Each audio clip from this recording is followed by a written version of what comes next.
참으로 기막힌 일이 아닐 수 없습니다. 그것은 생명이라고 하는 것은 가만히 있을 수 없는 특징을 가지고 있기 때문입니다. 나사렛 예수의 복음이 전파되는 곳마다 소요가 일어났습니다. 이상하게도 예수님이 가는 곳마다 소요, 반대파들이 일어나듯이 예수의 종 바울이 복음을 전하는 선교 지역마다 시끄러웠습니다. 평안하지를 못했습니다. 구브로의 바보에서 바예수라고 하는 거짓 선지자가 총독 서기오를 예수 믿게 하는데 방해를 했습니다. 피시디아 안디옥에서는 유대인들이 작당을 하여 바울을 도전했습니다. 이고니온에서도 이방인과 유대인과 관원들이 합세하여 바울의 전도를 방해했습니다. 루스드라에서도 유대인들이 작당을 하여 바울의 선교를 방해했습니다. 빌립보에서는 점쟁이 여자, 그리고 노예 주인, 그리고 로마의 관원들이 합세하여 바울을 감옥에 집어넣었습니다. 데살로니가에서도 유대인들과 괴한들이 작당을 하였습니다. 베레아에서도 저 데살로니가에서 먼 길을 쫓아와서 작당한 유대인들이 바울을 죽이려고 했습니다. 아덴에서는 헬라인들이 소요를 일으키고 비방하고 조롱하고 희롱하고 심지어 돌로 쳐 죽이려고까지 했습니다. 고린도에서도 예외가 아니다 하는 사실입니다. 그러나 아덴에서 고린도에 도착한 바울은 다른 데보다도 긴 시간 1년 6개월을 머물면서 전도 사역을 계속했다는 사실입니다. 물론 그곳에서도 유대인들이 일제히 일어나 바울의 전도 사역에 반격을 가하게 됩니다. 우리는 지금 바울이 복음을 전파하던 고린도에 일어난 1년의 소요 사태입니다. 바울의 설교를 중심하고 일어난 고린도에 일어난 1년의 소요 사태 앞에 비추어진 바울의 전도 앞에 나타난 몇 가지 유형의 몇 가지 스타일의 인생들을 보게 됩니다. 그 중에 큰 무리가 유대인들입니다. 12절 갈리오가 아가야 총독되었을 때 유대인이 일제히 일어나 바울을 대적하여 재판 자리로 데리고 왔다. 이거 보세요. 저들이 누구입니까? 바울의 동족 아브라함의 자손입니다. 저들은 선택받은 자손들입니다. 언약 안에 있었던 자들입니다. 할례의 자손들입니다. 아브라함을 믿음의 조상으로 자랑하던 자들입니다. 모세를 쫓아 기적을 먹고 애굽에서 나와서 가나안 약속의 땅에 살던 자들입니다. 적어도 저들은 빛난 다윗 왕조의 후예들입니다. 율법이 저들에게 있었고 메시아를 대망하는 언약의 소망이 있었던 유대인들입니다. 아니 그 메시아를 저들은 눈으로 보았고 메시아 사역에 따라다니면서 놀라고 감탄하던 자들입니다. 결국 저들은 메시아 예수를 빌라도 총독 앞으로 끌고 가서 십자가에 못 박히도록 달아 죽인 자들입니다. 나중에 저들은 예루살렘에서 예수를 쫓던 예수님의 제자들을 박해했고 이제 바울 선교에 아주 특공대원들로 나타나서 가는 곳마다 당을 지어서 선동해서 바울 복음을 대적하던 자들이 유대인들입니다. 동족을 이방인의 재판 자리로 끌고 갔던 유대인들입니다. 예수를 빌라도 앞으로 끌고 가듯이 지금 바울을 총독 앞으로 끌고 간 사람이 유대인입니다. 유대인이 일제히 일어났다. 이것은 반대 입장을 취하는 행동을 같이함을 보여주는 모습입니다. 신앙상의 종교 문제를 가지고 불신 법정에 갔다는 사실입니다. 본문에 말하기를 바울을 대적하여 재판 자리로 데리고 왔다. 2절에 이 재판석은 갈리오 총독의 재판석을 가리킵니다. 신앙 곧 종교 문제는 이 세상 법보다 앞섭니다. 종교 문제는 이 세상 법보다도 권위가 있습니다. 그럼에도 여호와 신앙의 백성이라고 하는 저 유대인들이 복음을 전파하는 바울을 종교 문제로 이방 총독 앞에 끌고 왔다 그랬습니다. 그 내용이 18장 13절에 나옵니다. 말하되 이 사람이 율법을 어기어 하나님을 공경하라고 사람들을 권한다. 이 사람이 율법을 어기면서 율법에서 말하는 하나님을 공경하라고 설교한다. 그렇게 말했습니다. 참으로 스스로 하나님의 영광을 모독하는 행위를 자행하는 자들입니다. 바울은 종교 문제뿐 아니고 신자와 신자 간에 야기되는 인권 문제나 신자와 신자끼리 일어나는 재산 문제 가지고 세상 법정에 가지 마라. 이것이 우리 교파가 생기게 된 이유입니다. 신자 간에 문제가 생길 때 불신 법정에 가지 마라. 고린도전서 6장에 이것은 불이다. 아디키야. 불이 죄다. 오늘 그런데 한국 교회에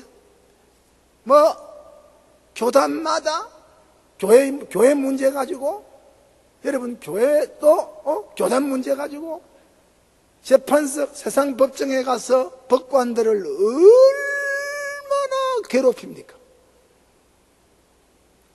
참 형용할 수 없는 추태스러운 망동들입니다.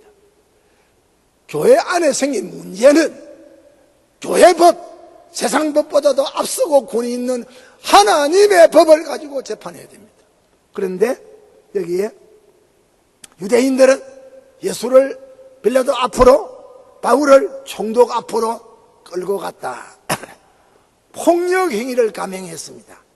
17절에 모든 사람이 회당장 소수대네를 잡아 재판 자리 앞에서 때리되 갈리오가 이 일을 상관치 아니하니라. 갈리오가 보니까 이거 유대인들의 종교법입니다. 종교문제입니다. 그래서 상관하지 아니하고 이 사람들을 재판석에서 내놓으니까, 관계하지 아니하니까, 기가 얼당하니까, 재판 자리에서 쫓겨나오니까 창피했습니다. 그래서 저들은 쫓겨나오면서 저들의 지도자인 회당장 소수대네를 책임을 물어서 때리쳤습니다. 법정 앞에서 유대인이 유대인을 때리쳤습니다. 여기 나온 회당장 소수대는 전 회당장 그리스보가 예수를 믿었지요. 신자가 되었지요. 그래서 아마 회당장직을 그만두고 바울을 쫓았던 것 같습니다. 그 뒤를 이어서 회장장이 된 사람입니다. 저들의 행위는 참으로 어처구니 없는 파렴치한 행위입니다. 오늘 우리 사회에도 소위 해방신학, 민주화, 민중운동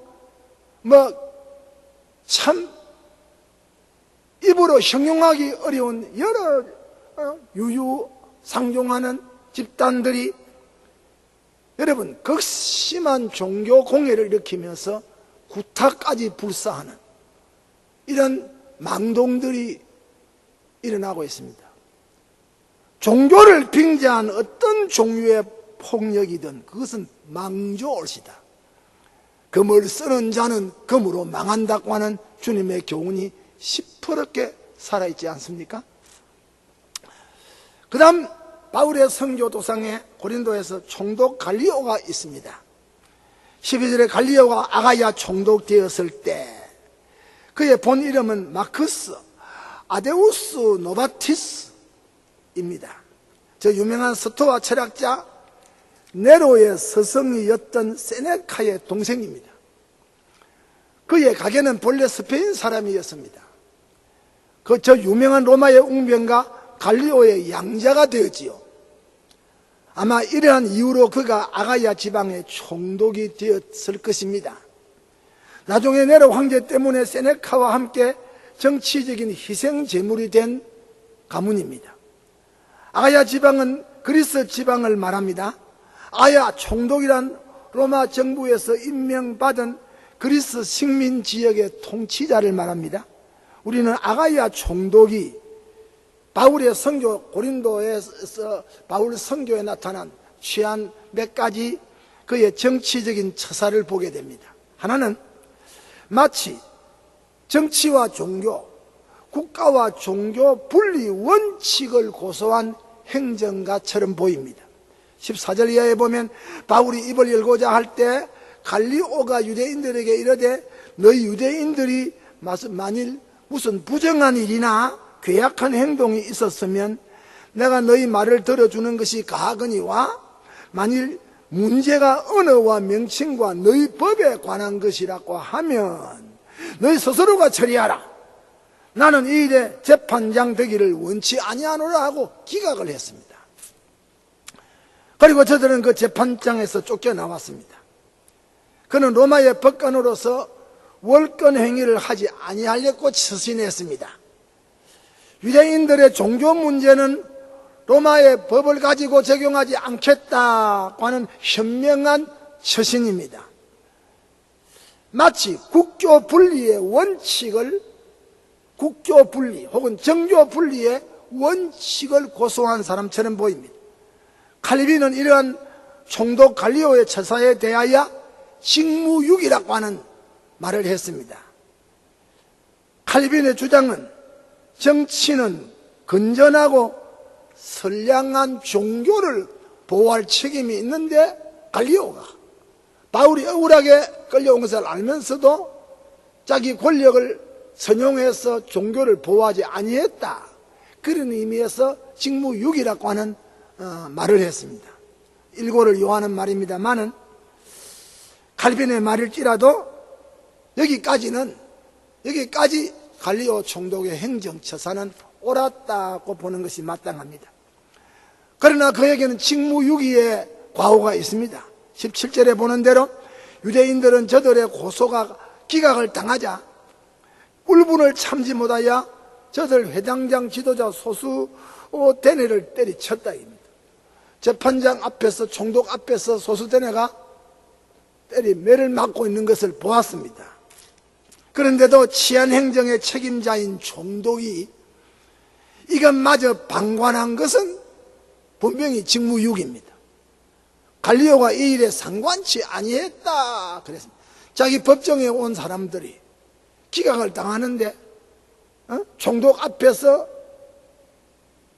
회당장이 막고 있습니다. 두들겨 맞고 있습니다. 그렇다고 하면 그는 당연히 그의 법권을 동원해서 그 일을 제지해야 했습니다. 그것까지도 내 모른다고 했습니다. 신령상 양심상의 문제가 종교 문제일지라도 그 일로 인하여 야기된, 그 일 때문에 야기된 폭력이나 폭행 행위는 마땅히 치안의 영역입니다. 유대인들이 바울을 고소한 문제는 종교 문제입니다. 노타치했다, 잘했다 입니다. 그러나 그 문제 때문에 자기 법정에서 애매히 사람이 매를 맞는데 그것까지도 피해가는 것은 분명히 자기 영역 직무유기 옳시다. 백성이 폭행으로 인하여 당하는 상처를 외면하는 통치자는 진정한 목민의 보호자일 수가 없습니다. 그 다음에 우리가 고린도에서의 바울을 보게 됩니다. 그는 유대인들에게 붙잡혀 재판자리로 끌려온 사람입니다. 18장 12절에 그는 총독 앞에서 변명의 입을 열고자 했는데 총독이 은권을 봉쇄함으로 말을 할 수가 없었습니다.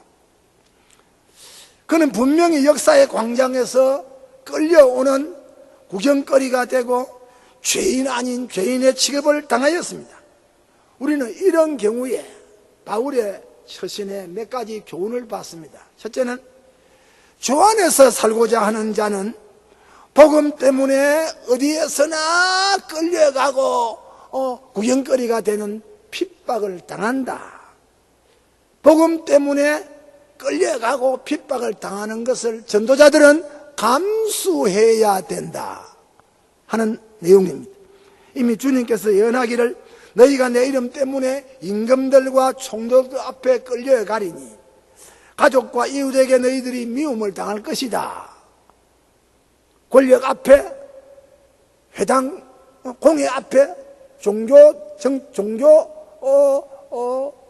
행사 앞에, 종교권 앞에, 총독 앞에, 정권력 앞에, 이웃 사람 앞에, 형제 앞에, 온 세상 앞에 너희들이 끌려가고 구경거리가 될 것이다. 우리 예수님이 마태복음 10장에서 말했습니다. 그리스도인이 당하는, 예수 때문에 당하는 비방이나 핍박은 즐거워하고 기뻐할 일입니다. 그리스도인들이 자기의 실수와 자기의 과오 때문에 당하는 핍박이 아니고 예수 때문에, 복음 전도 때문에, 순전히 교회 때문에, 성경 신앙 때문에, 복음 신앙과 증거 때문에 고난을 당합니다. 그는 옛날도 지금도 앞으로도 더합니다. 대환란 시대는 더해집니다. 그는 우리가 당연한 것으로 감수해야 된다. 그게 억울한 거 아니라 이거죠. 그리고 그리스도인들의 수칙입니다. 주님 이름 때문에 핍박당하는 것은 그리스도인들의 이 세상에서 당하는 처신 생활 가운데 당연한 것입니다. 이상한 것이 아니라 이겁니다. 핍박을 당할 때야 비로소 내가 예수님 과연 사랑하고 있구나 하는 증거가 됩니다. 감수해야 된다. 바울은 감수했다. 끌려가고 잡혀가서 총독 앞에 서는 것에 대해서 불평하지 아니했다. 둘째로 후퇴를 모르는 전진, 뒤를 돌아볼 줄 모르는 바울의 모습을 봅니다. 신앙과 복음과 함께 당하는 핍박이 올 때 즐거워하고 기뻐하면서 순교적 정신으로 앞을 나아가야 된다. 바울은 복음에 양보가 없었습니다. 복음 전파에 타협이 없었습니다. 복음 전파에 포기가 없었습니다.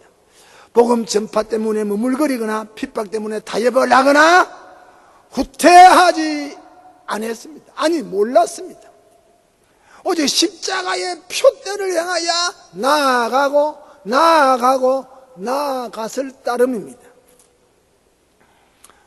그는 결코 잠잠할 수가 없었고 예수께서 그리스도이시다 하는 복음 전파의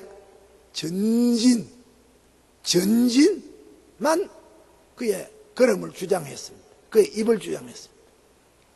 그 다음에 우리가 회당장 소수대네를 봅니다. 17절에 보면 그는 유대인에게 공적으로 폭행을 당했습니다. 그는 뜻밖의 같은 편 행동대원들에게 폭력을 당했습니다.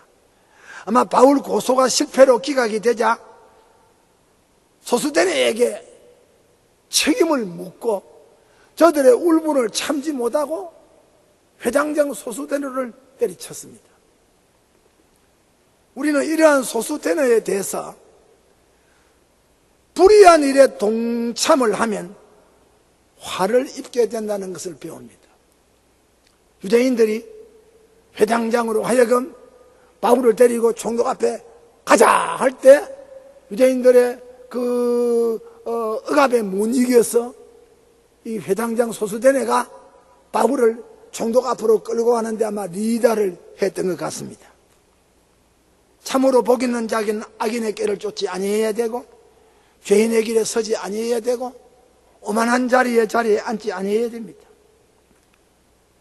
불행스럽게도 본의 아니게도 그는 바울을 총독 앞으로 끌고 가는 유대인들의 작전에 말려서 앞에 서서 리다를 한 것 같습니다.